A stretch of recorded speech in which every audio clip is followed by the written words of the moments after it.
Ko'pchilik Matiz avtomobilida oldi qismi past bo'ladi. Bu avtomobilni oldini ko'tarish maqsadida oldiga chashkasiga mana bunaqangi kauch rezinka qo'yadi. Bu rezinka mutlaqo noto'g'ri. Nimaga aynan bu kauchli rezinkani qo'yish mumkin emas?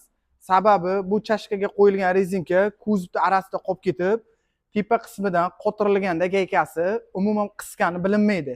Shuning hisobiga oldi ballonlarda razvara yaxshi chiqmasdan ballonlarni yevoradi. Bu kauch rezinkalar hadoingizni ham qattiq bo'lishiga xizmat qiladi. Ya'ni bu rezinkani qo'yganingizdan keyin mashinangiz ancha qattiq bo'lib qoladi. Men sizga buni hozir manfaatli yo'lini o'rgataman.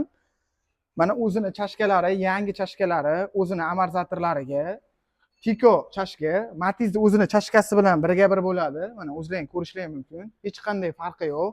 Xuddi shu chashkani Matiz chashkasini boltlarini olib tashlab turib, xuddi shu Tiko chashkani uzun bolt bilan qo'yiladi.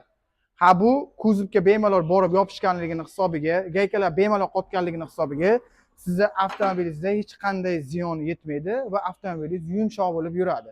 Matiz mashinasi haqida anchadan beri video qilmagandim, juda ko'pchilik so'ragani uchun chiqardim. Siz bu videoga bitta like bosib, albatta profilga obuna bo'ling. Siz uchun manfaatli video chiqarishda harakat qilaman.